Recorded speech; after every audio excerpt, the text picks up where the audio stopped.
नमस्कार बच्चों, क्या हाल चाल? सब बढ़िया। उम्मीद करता हूँ आप अच्छे से होंगे और पढ़ाई जम कर रहे होंगे। और बच्चों, कैसा चल रहा है आपका?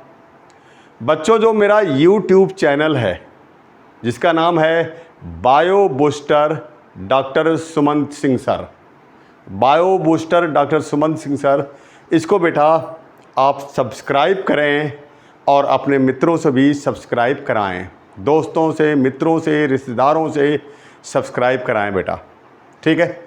और वीडियो अगर देख रहे हैं आप, मेरे वीडियो को देखें तो अगर वीडियो अच्छा लग रहा बेटा तो उसको लाइक करें और शेयर करें, लाइक और शेयर करें ज़्यादा से ज़्यादा बेटा।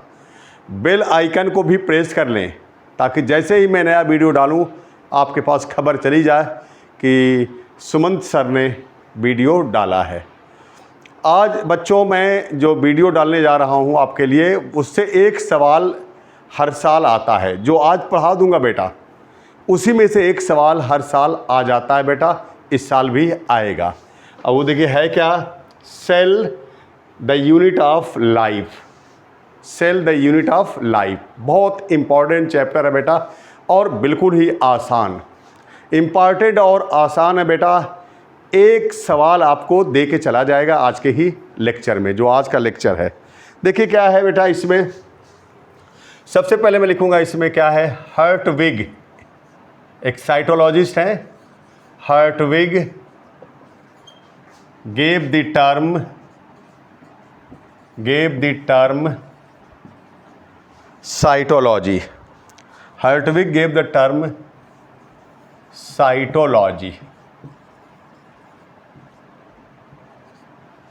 और आपको पता है बेटा, ग्रीक में, ग्रीक जी के लिखा मतलब ग्रीक, ग्रीक एक भाषा है, लैंग्वेज है। ग्रीक में दो टर्म से साइटोलॉजी बना होता है, एक होता है साइटोस और दूसरा होता है लोगोस। साइटोस मीन्स होता है सेल, लोगोस मीन्स स्टडी। तो सिंपली क्या कहते हैं बेटा, study of cell, study of cell is known as cytology. Study of cell is known as cytology, ठीक है। तो cell the unit of life, Hertwig gave the term cytology. Greek जी के लिखा बेटा, ये ग्रीक है और ग्रीक के दो शब्द से ये साइटोलॉजी बना हुआ है। Cytos means cell, logos means study. तो मैंने कह दिया क्या, study of cell is known as cytology, study of cell is known as cytology. अब आगे देखिए क्या है बेटा, सेल क्या है, हम बात करेंगे सेल है क्या। स्टडी ऑफ सेल को तो साइटोलॉजी कह दिया गया, अब सेल है क्या बेटा। तो देखिए क्या है, cell is fundamental, cell is fundamental structural and functional unit of all living organisms।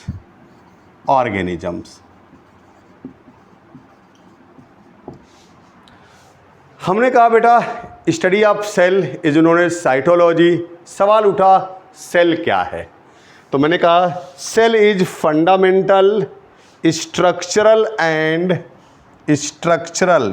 And functional unit of all living organisms. All living organisms, सभी लिविंग ऑर्गेनिज्म की संरचनात्मक तथा क्रियात्मक इकाई है कौन, कोशिका, सेल। तो cell is fundamental structural and functional unit of all living organisms, ठीक है। अब बात होगी कि सेल को किसने सबसे पहले डिस्कवर किया बेटा, इसकी डिस्कवरी की बात होगी। और जब भी डिस्कवरी की बात होती है तो आपको पता है रॉबर्ट हुक का नाम आता है। तो ये नोट कर लीजिए बेटा जी। तो मैं आगे बढ़ूँ, ये बहुत इंपॉर्टेंट लाइन है। Cell is fundamental structural and functional unit of all living organisms. Note कर लिए होंगे आप। चलिए आगे बढ़ते हैं।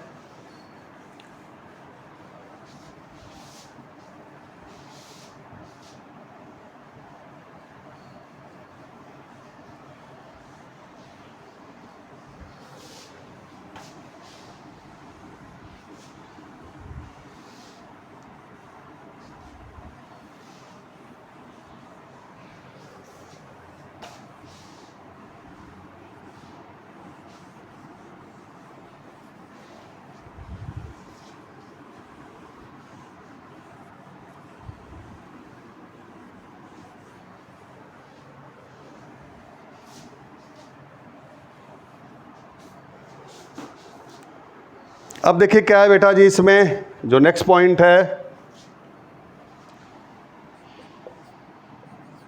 इन 1665 Robert hook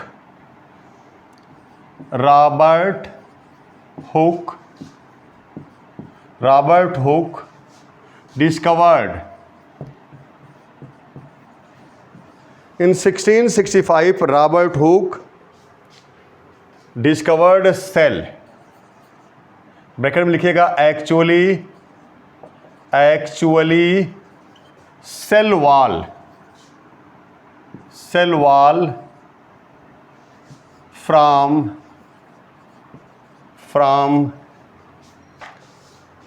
cork section and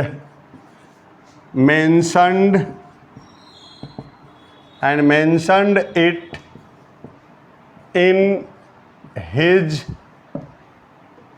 in his book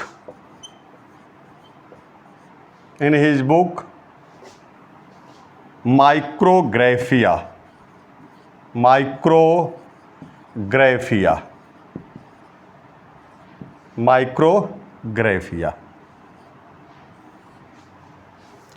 देखिए, in 1665 Robert Hooke discovered cell. Actually वो सेल वॉल थी बेटा। कहाँ से डिस्कवर किया था? From cork section and mentioned it in his book Micrographia. Robert Hooke साहब की किताब थी माइक्रोग्राफिया, उसमें सेल को डिस्कवर किया था, वो भी कॉर्क सेक्शन से। तो कॉर्क आपको पता है बेटा डेड होता है, एट मैच्योरिटी कॉर्क जो होता है डेड होता है बेटा।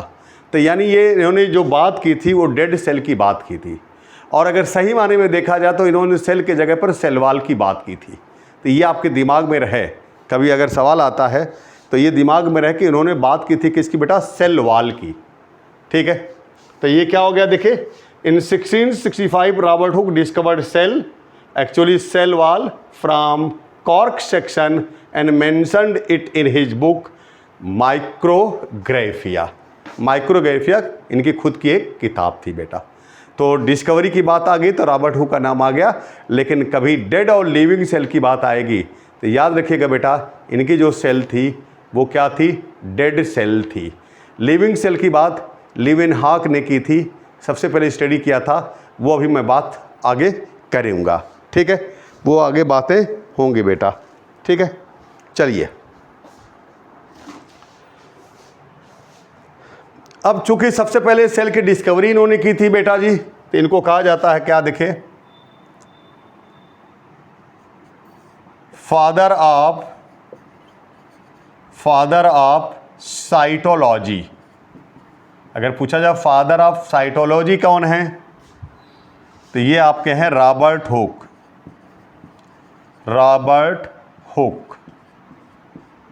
Father of cytology. Father of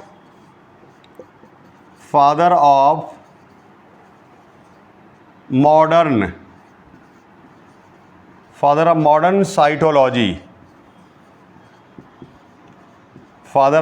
cytology, ये सीपी स्वानसन है बेटा। सीपी स्वानसन क्या है? फादर ऑफ मॉडर्न साइटोलॉजी हैं। और इसके बाद है एक नाम और आ जाता है फादर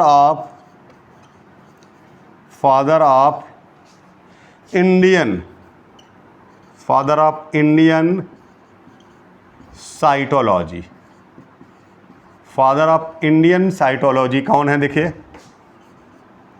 ये बेटा A.K. शर्मा है। A.K. शर्मा। तो तीन चीज़ें और आ गई बेटा। Father of cytology Robert Hooke हैं, father of modern cytology C.P. Swanson हैं, father of Indian cytology A.K. Sharma है। A.K. शर्मा। तो ये नोट कर लीजिए बेटा जी।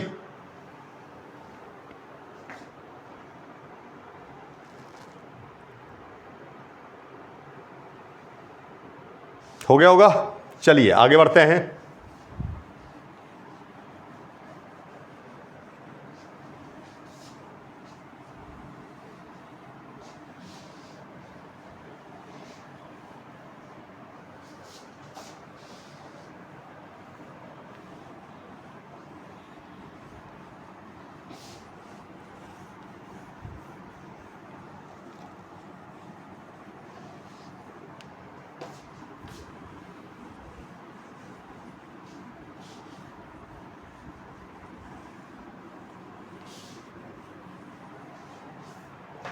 अब इसके बाद देखिए क्या है। इन 1674 A.Van Leeuwenhoek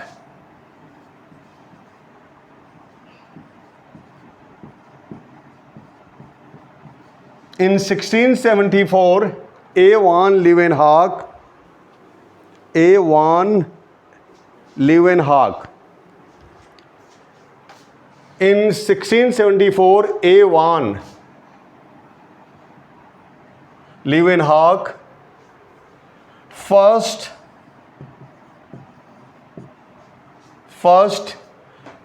studied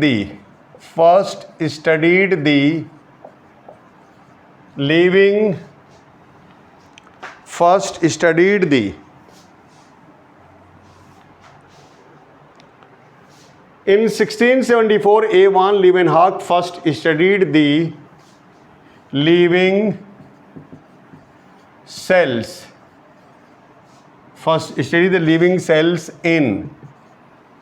In bacteria, protozoa, RBCs and spermatozoa। तो डेड सेल की स्टडी सबसे पहले रॉबर्ट हुक ने की थी बेटा। लिविंग सेल की स्टडी करने वाले कौन थे? A.Van Leeuwenhoek। तो इन 1674 A.Van Leeuwenhoek first studied the living cells. कहाँ बेटा? इन bacteria, protozoa, RBCs and spermatozoa. तो ये जरूर याद रखिएगा बेटा, अगर लिविंग सेल की बात आएगी तो आप किसके तरफ जाएंगे? आप A.Van Leeuwenhoek की तरफ जाएंगे। और अगर केवल सेल की बात आएगी तो, और डेड सेल की बात आएगी, केवल सेल की बात आएगी कि सेल की डिस्कवरी किसने की थी, तब भी आप रॉबर्ट हुक के साथ चले जाएंगे। और डेड सेल की बात आएगी तभी रॉबर्ट हुक के साथ चले जाएंगे। लेकिन लिविंग सेल की बात करेगा तो A.Van Leeuwenhoek की तरफ जाएंगे। ठीक है, आगे देखिए। नेक्स्ट पॉइंट है बेटा इसमें रुडोल्फ विर्चो। ये बेटा आर विर्चो के नाम से ज़्यादा फेमस है। Rudolf Virchow. लगातार सवाल आ रहे हैं बेटा इनसे। तो Rudolf Virchow gave the dictum. क्या दिया था इन्होंने बेटा?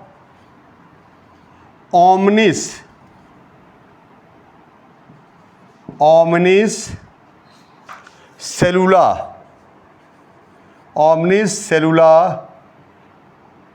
ई सेलुला, ई सेलुला। तो Rudolf Virchow gave the dictum, क्या दिया था? Omnis cellula e सेलुला। ये बार बार आता है कि ओमनिस सेलुला ई सेलुला किसने दिया था? तो आर विर्चो, रुडोल्फ विर्चो। ये बार बार सवाल आया बेटा, नीट में बार बार आया, आप देखिएगा। इसका मतलब है क्या? All cells arise from, all cells arise from pre-existing cell, pre-existing cells। तो ये बहुत इंपॉर्टेंट है बेटा, जरूर याद रखिएगा कि ओमनिस सेलुला ई सेलुला किसने दिया? आर विर्चो ने दिया। ये सवाल बार बार आया है, ठीक है। तो Rudolf Virchow gave the dictum omnis cellula e cellula, all cells arise from pre existing cells. तो नोट कर लीजिए बेटा जी। तो लिविंग सेल की बात हो गई और एक डिक्टम की बात हो गई ओमनिस सेलुला ई सेलुला की।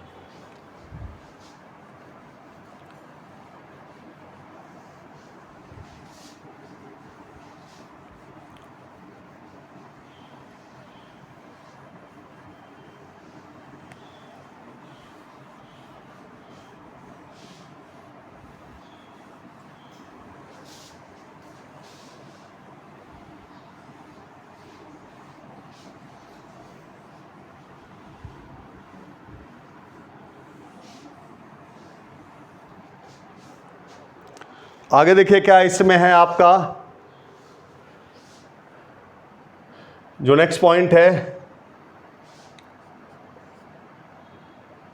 Cell theory.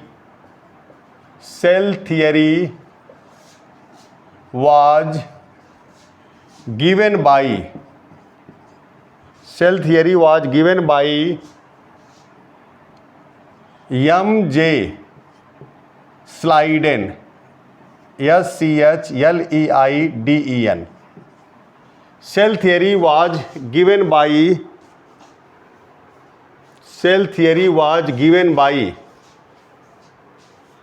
M.J. Schleiden। ये क्या थे बेटा? A German botanist. तो cell theory was given by M.J. Schleiden, a German botanist, and Theodor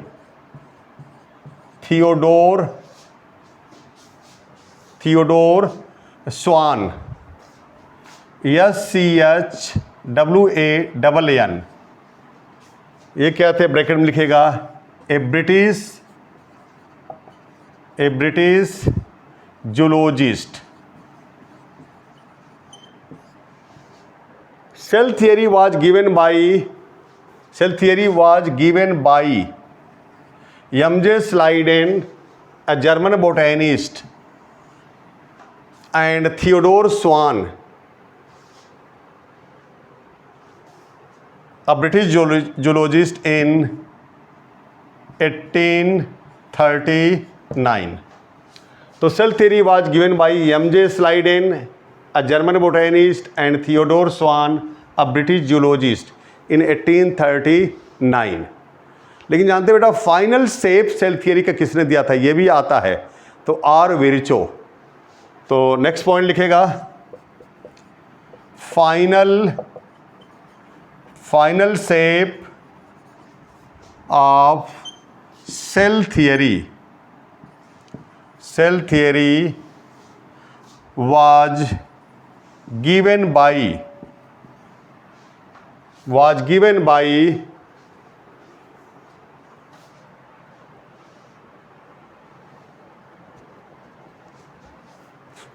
final shape of cell theory was given by R. Virchow in 1855। ये दोनों सवाल बार बार आते हैं बेटा। सेल थियरी किसने दिया था? स्लाइडेन एंड स्वान ने दिया था। Final shape of cell theory किसने दिया था? आर विर्चो ने दिया था। तो वही मैंने लिखा, cell theory was given by M J. Schleiden, a German botanist थे, and Theodor Schwann, a British zoologist थे, इन 1839। और फिर मैंने कहा final shape of cell theory was given by R Virchow in 1855। ठीक है। सेल थियरी का मतलब जानते हैं क्या बेटा? जो ऑर्गेनिजम्स हैं वो या एक सेल के बने हैं तो यूनिसेलुलर हैं, या कई सेल के बने हैं तो मल्टी सेलुलर हैं। तो सेल थियरी के अनुसार ऑर्गेनिज्म या तो यूनिसेलुलर होगा या तो मल्टी सेलुलर होगा। लेकिन जानते हैं बेटा जी, इसका एक एक्सेप्शन आ जाता है, वायरसेस। क्योंकि वायरसेस देखते हैं जब भी लिखा रहता है तो लिखा रहता है ए सेलुलर और नॉन सेलुलर, या तो ए सेलुलर लिखा रहता है या नॉन सेलुलर, जिसका मतलब उसके पास सेल नहीं है। तो जब सेल नहीं है तो वहाँ वो क्या है? सेल थियरी के एक्सेप्शन हो गए। तो चलिए बेटा जी देख लीजिए, इसमें ये नोट हो गया होगा।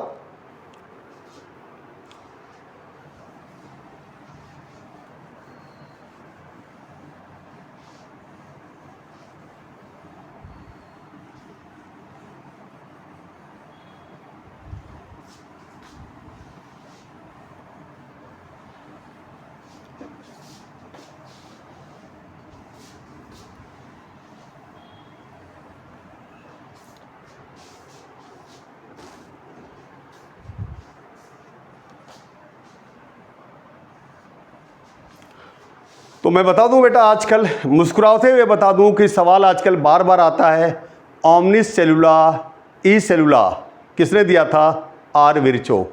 सेल थियरी किसने दिया था? स्लाइडेन एंड स्वान ने। Final shape of cell theory किसने दिया? आर विर्चो ने। ये सवाल बार बार आ रहे हैं। सेल क्या है बेटा?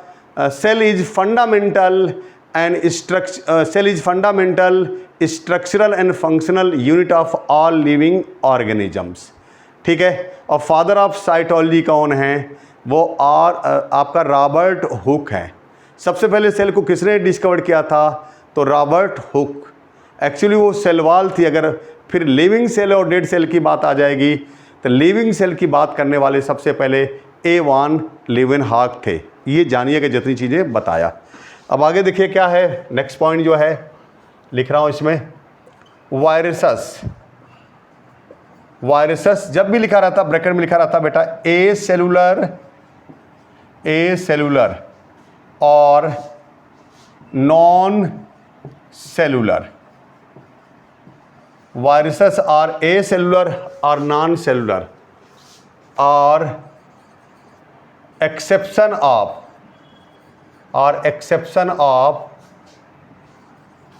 Cell theory.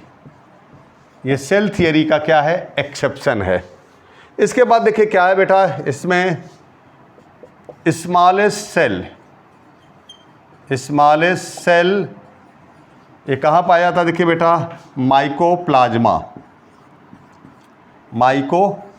में स्मॉलेस्ट सेल है माइकोप्लाज्मा। नेक्स्ट है लार्जेस्ट सेल ये पाया जाता है बेटा कहाँ? Ostrich egg. Largest cell ostrich egg. आगे क्या है? Longest animal cell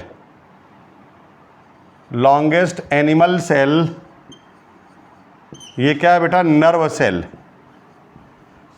cell.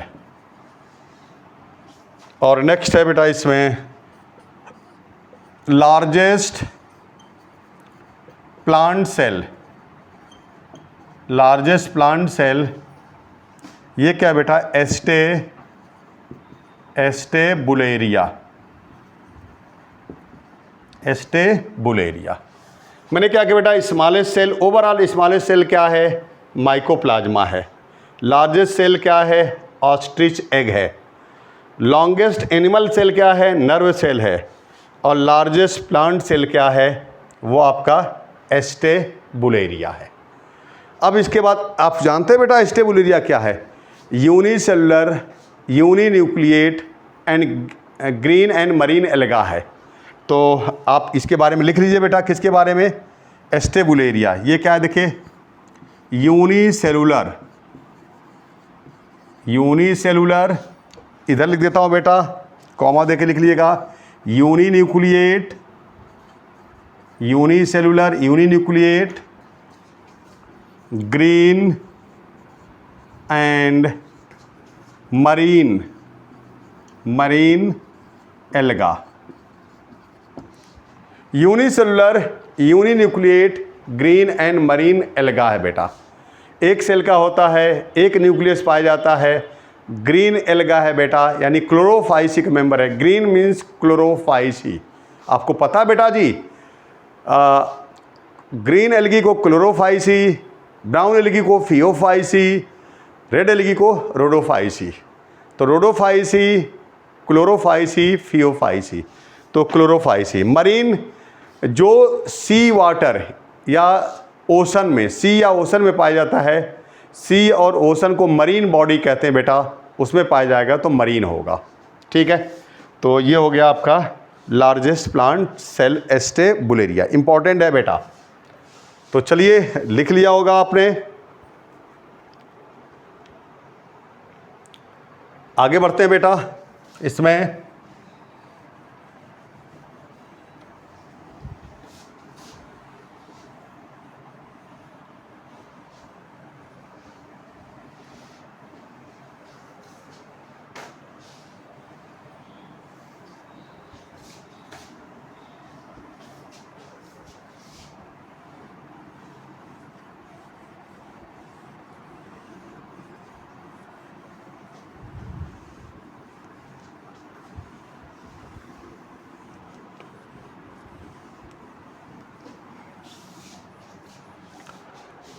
अब देखिए बेटा, जो बात आती है क्या कि प्लांट सेल और एनिमल सेल में क्या अंतर है, डिफरेंस है।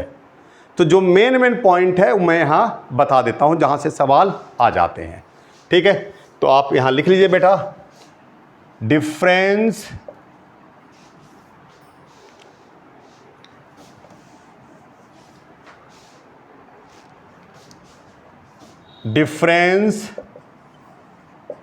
difference between plant cell and animal cell।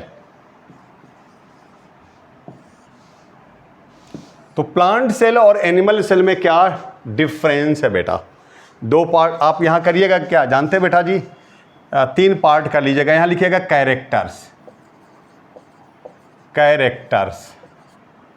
Characters, देखिए ये एक पार्ट हो गया यहां तक। फिर लिखिएगा प्लांट सेल, और फिर यहां लिखिएगा क्या, एनिमल सेल।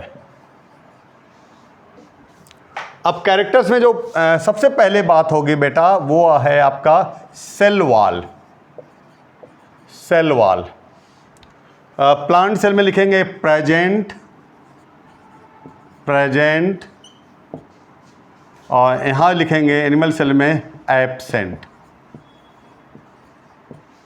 तो प्लांट सेल और एनिमल सेल में बेटा मेन डिफरेंस, जिसका कोई एक्सेप्शन नहीं है बेटा, वो है क्या, सेल वॉल।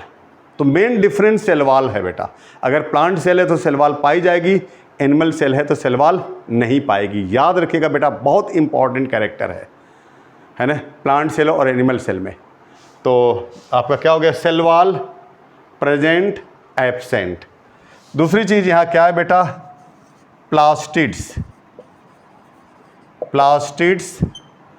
प्लास्टिड को बेटा लवक भी कहते हैं। लवक प्लास्टिड्स 3 प्रकार का होता है बेटा, ल्यूकोप्लास्ट, क्लोरोप्लास्ट और क्रोमोप्लास्ट। हिंदी में कहें तो प्लास्टिड लवक है बेटा, अवर्णी लवक, हरित लवक और वर्णी लवक। तो plastids are 3 types, leucoplast, chloroplast and chromoplast. तो देख लीजिए ये प्लास्टिड्स, यहाँ क्या हो जाएगा, प्लास्टिड यहाँ प्रेजेंट होगा, प्लांट सेल में पाया जाता है बेटा, प्रेजेंट। और यहाँ क्या होगा बेटा, absent, absent.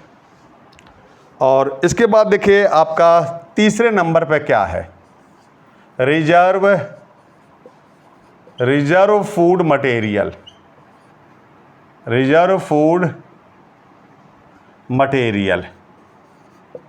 Reserve food material क्या होता है बेटा इसका, ये होता है यहाँ स्टार्च, स्टार्च। प्लांट सेल में स्टार्च होता है और एनिमल सेल में ग्लाइकोजन होता है बेटा, ग्लाइकोजन। तो अब इसके बाद देखिए चौथे नंबर पर यहाँ बेटा है आपका centrosome, centrosome. Centrosome plant cell में नहीं पाया जाता बेटा, एब्सेंट होता है, एब्सेंट। कभी भी एक्सेप्शन लेके नहीं चलते बेटा, एक्सेप्शनली तो पाया जाएगा, ठीक है। और यहाँ क्या हो जाएगा बेटा, प्रेजेंट हो जाएगा, प्रेजेंट, ठीक है। और नेक्स्ट है देखिए इसमें आपका लाइसोसोम्स, लाइसोसोम्स। लाइसोसोम्स आपका यहाँ देखिए क्या हो जाएगा बेटा, एब्सेंट हो जाएगा। यहाँ क्या हो जाएगा आपका, प्रेजेंट हो जाएगा बेटा, प्रेजेंट। तो characters plant cell, animal cell, difference between plant cell and animal cell. Cell wall यहाँ प्रेजेंट होती है बेटा, वहाँ एब्सेंट होता है। प्लास्टिड्स प्लांट सेल में पाया जाता है, एनिमल सेल में नहीं पाया जाता। रिजर्व फूड मटेरियल यहाँ स्टार्च होता है, वहाँ ग्लाइकोजन होता है। सेंट्रोसोम यहाँ एब्सेंट होता है, वहाँ प्रेजेंट होता है। लाइसोसोम प्लांट सेल में एब्सेंट होता है और एनिमल सेल में प्रेजेंट होता है बेटा। तो ये तो मेन डिफरेंस है प्लांट सेल और एनिमल सेल। प्लांट सेल और एनिमल सेल में क्या अंतर है मैंने बताया बेटा, मेन डिफरेंस है, याद रखिएगा, इंपॉर्टेंट है बेटा। ये 5 पॉइंट नोट कर लीजिए।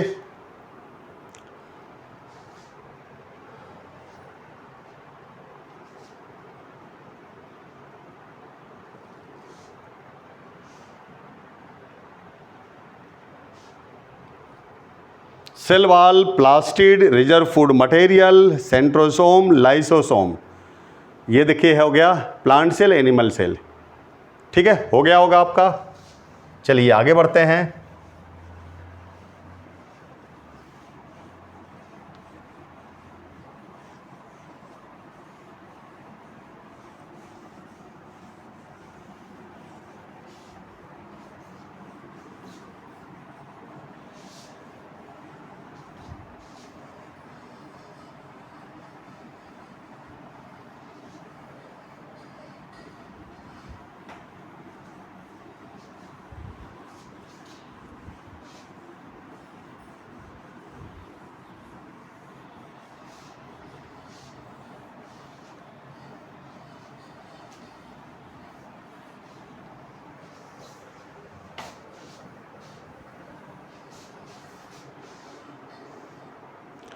अब हम ये देखेंगे बेटा जी कि टाइप्स ऑफ सेल, जब यहां देखेंगे क्या, types of cell, types of cell, cell के प्रकार। टाइप्स ऑफ सेल की जब बात करेंगे तो 2 प्रकार के टाइप्स होते हैं। एक होता है क्या, इसमें देखिए पहला होता है प्रोकैरियोटिक, प्रोकैरियोटिक सेल, और दूसरा होता है इसमें यूकैरियोटिक सेल, यूकैरियोटिक सेल। तो टाइप्स ऑफ सेल में प्रोकैरियोटिक सेल, ये प्रोकैरियोटिक सेल हो गया, ये यूकैरियोटिक सेल। तो टाइप्स ऑफ सेल, सेल 2 प्रकार की होती है बेटा, प्रोकैरियोटिक सेल और यूकैरियोटिक सेल, ठीक है। अब हम डिफरेंस इसका लिख करके इसको बता देंगे बेटा जी। देखिए कैसे, तो टाइप्स ऑफ सेल, दो प्रकार की सेल हो गई, प्रोकैरियोटिक सेल और यूकैरियोटिक सेल।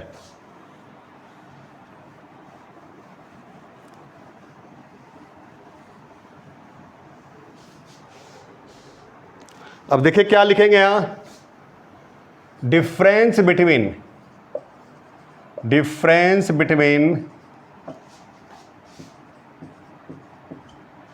प्रोकैरियोटिक सेल,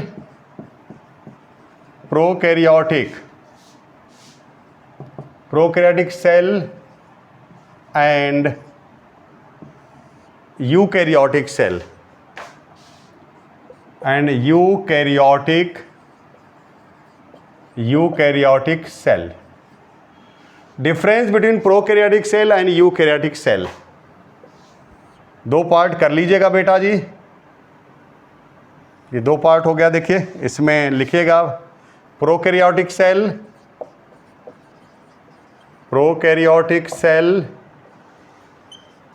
और यहां लिखेंगे eukaryotic cell,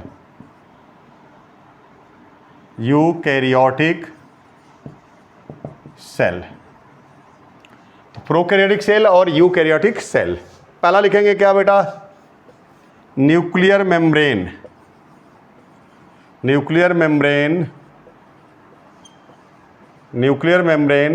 absent. Nuclear membrane यहां नहीं होती बेटा, इसीलिए इसको कहते हैं incipient type of nucleus, incipient type of nucleus। Nuclear membrane absent, incipient type of nucleus. यहां देखिए न्यूक्लियर मेम्ब्रेन होती है, न्यूक्लियर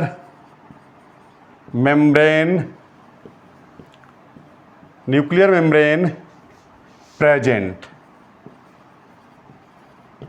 तो यहां न्यूक्लियर मेम्ब्रेन एब्सेंट होती है बेटा, यहां होती है। दूसरा लिखे न्यूक्लियोप्लाज्म एब्सेंट। यहां देखिए दूसरा क्या है, न्यूक्लियोप्लाज्म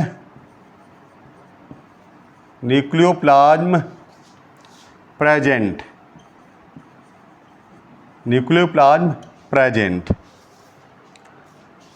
तीसरा बेटा देखिए इसमें क्या है आपका, न्यूक्लियोलस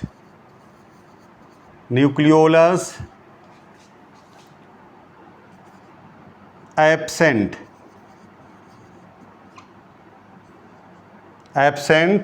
यहां क्या होगा बेटा, न्यूक्लियोलस प्रेजेंट,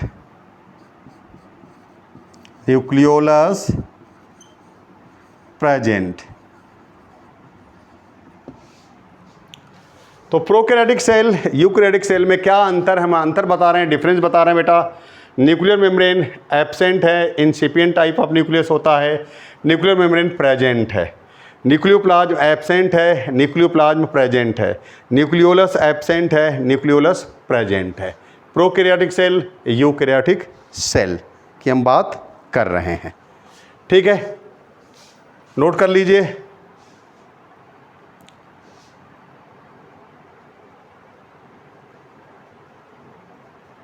हो गया होगा, चलिए आगे बढ़ते हैं।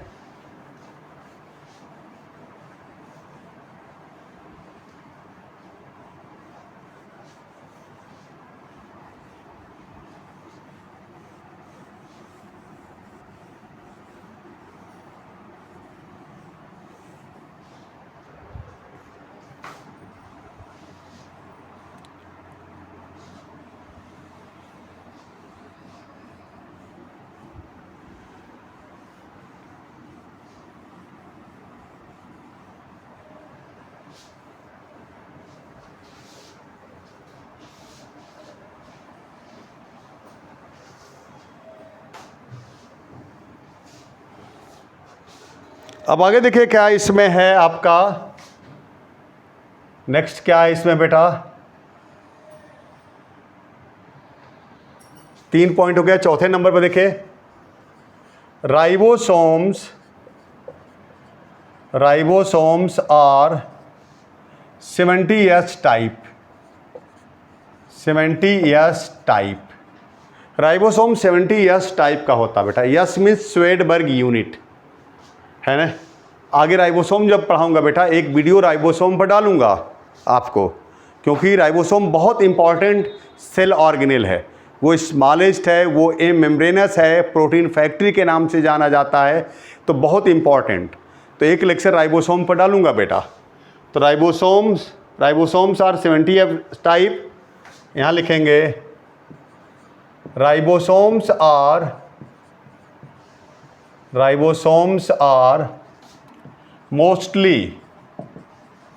mostly 80S type and also 70S type।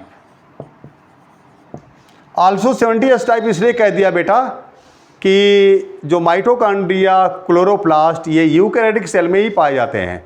Prokaryotic cell में माइटोकॉन्ड्रिया, क्लोरोप्लास्ट नहीं पाए जाते। वहाँ जो राइबोसोम होता वो 70S टाइप का होता। तो mostly 80S type and also 70S type. Next point लिखिएगा 5वें नंबर पर, DNA is circular. DNA is circular, double stranded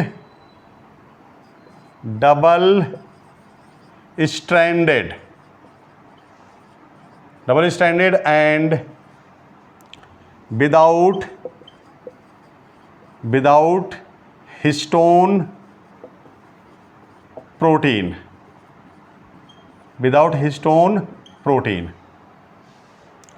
DNA circular होता है बेटा, डबल स्टैंडर्ड होता है, विदाउट हिस्टोन प्रोटीन। और आपको पता है बेटा, जो DNA, जिस DNA के बाद हिस्टोन प्रोटीन नहीं होती है, आपको पता है बेटा, हिस्टोन प्रोटीन एक बेसिक प्रोटीन होती है, तो जिस DNA के पास हिस्टोन प्रोटीन नहीं होती बेटा, उसको नेकेड DNA कहते हैं। तो यहाँ क्या था, विदाउट हिस्टोन प्रोटीन। तो ब्रैकेट में लिखिएगा, क्या कहेंगे इसको, नेकेड DNA कहेंगे। ये क्या है, नेकेड DNA है। ये देखिए डायग्राम कैसे हो जाएगा, देखिए बेटा, ये डबल सर्कुलर है। सबसे पहले देखिए ये सर्कुलर हो गया, सबसे पहले क्या हो गया, ये सर्कुलर हो गया बेटा, ठीक है। ये देखिए सर्कुलर हो गया। अब फिर देखिए ये क्या हो गया, डबल स्टैंडर्ड हो गया। ऐसे देखिए, ये देखिए बना रहे हैं, ये डबल स्टैंडर्ड है, ये देखिए बेटा, ठीक है। तो DNA circular, double standard and without histone protein. ये क्या हो गया बेटा, नेकेड DNA हो गया। यहाँ क्या है, DNA is linear, double standard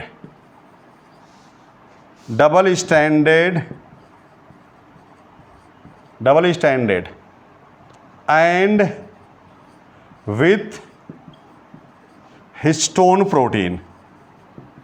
with histone protein. तो DNA is linear, double standard and with histone protein, ठीक है। हिस्टोन प्रोटीन होता है। लीनियर का स्ट्रक्चर कैसे होता है बेटा, देखिए बना रहा हूं मैं, ऐसे DNA होगा तो ये लीनियर होगा, देखिए, लेकिन एक स्ट्रैंड बना, ये डबल स्टैंडर्ड होता तो ये देखिए दूसरा स्ट्रैंड बन गया। तो ये आपका क्या हो जाएगा, लीनियर हो गया, डबल स्टैंडर्ड हो गया और विथ हिस्टोन प्रोटीन हो गया। यहाँ विथ हिस्टोन प्रोटीन, यहाँ विदाउट हिस्टोन प्रोटीन, ठीक है। ये 5 पॉइंट हो गए बेटा। नेक्स्ट देखिए क्या है इसमें,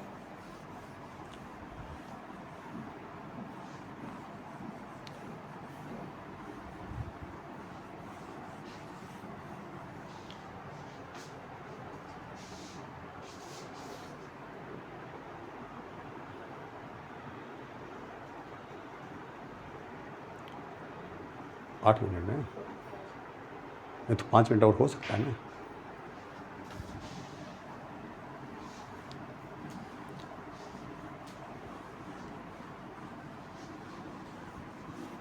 चलिए, ये आपके 5 पॉइंट हो गए बेटा। छठे नंबर पर आपका देखिए क्या है, active cell organelles.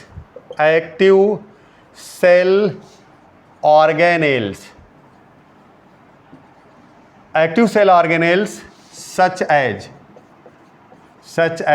Plastids, mitochondria,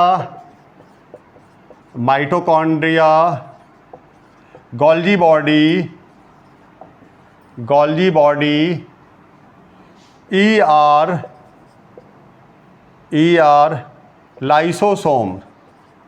lysosomes etcetera absent. तो active cell organelles such as plastids, mitochondria, Golgi body, ER, lysosome etcetera absent होते हैं बेटा। यहाँ क्या हो जाएगा, एक्टिव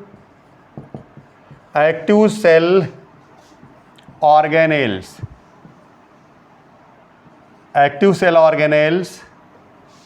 सच as plastids, mitochondria, Golgi body,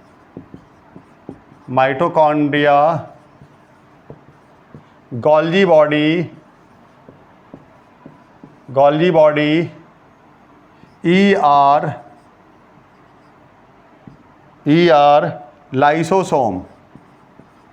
lysosome etcetera present होते हैं। तो active cell organelles such as plastids, mitochondria, Golgi body, ER, lysosome etcetera present है। 7वें नंबर पर देखिए क्या है बेटा, यहाँ आपका माइटोसिस एंड मियोसिस एब्सेंट नहीं होते बेटा। Mitosis and meiosis absent. यहाँ क्या हो जाएगा, mitosis and meiosis takes place होता है बेटा, टेक्स प्लेस। तो यहाँ माइटोसिस और मियोसिस बेटा नहीं होता, वहाँ माइटोसिस एंड मियोसिस होता है। मिस प्रोकैरियोट में नहीं होता, यूकैरियोट में होता है। नोट कर लिया होगा बेटा जी आपने। चलिए,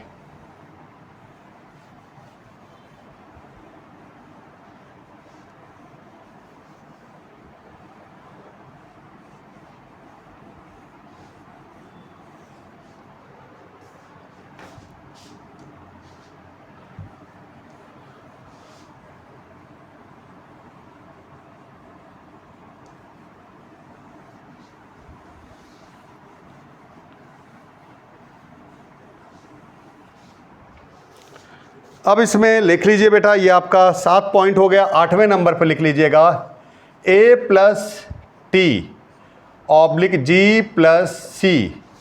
रेशियो इज 0.88। A+T, ए जानते हैं बेटा एडेनिन होता है, T थायमिन होता है, G गुआनिन होता है, C साइटोसिन होता है। ये क्या है बेटा, आपके नाइट्रोजनस बेसेस हैं बेटा। तो A+T/G+C रेशियो इज 0.88। और यहाँ देखिए क्या है, A+T/G+C रेशियो इज 1.52। और जानते बेटा बैक्टीरिया और साइनोबैक्टीरिया, इसमें क्या हो जाएगा, बैक्टीरिया हो जाएगा, साइनोबैक्टीरिया हो जाएगा, माइकोप्लाज्मा हो जाएगा एग्जाम्पल में, है ना। ये प्रोकैरियोट्स हैं। तो एग्जाम्पल में लिख लीजिए, यहाँ क्या हो जाएगा, बैक्टीरिया,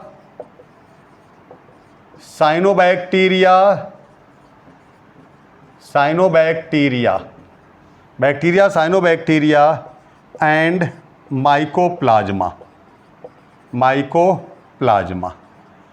ये क्या है बेटा, प्रोकैरियोट्स हैं। इनको छोड़ करके बाकी सारे प्लांट्स और एनिमल्स क्या हैं, वो यूकैरियोट्स हैं। तो यहाँ लिख लीजिए एक एग्जांपल में बेटा क्या हो जाएगा, all plants and animals, all plants and animals except bacteria, cyanobacteria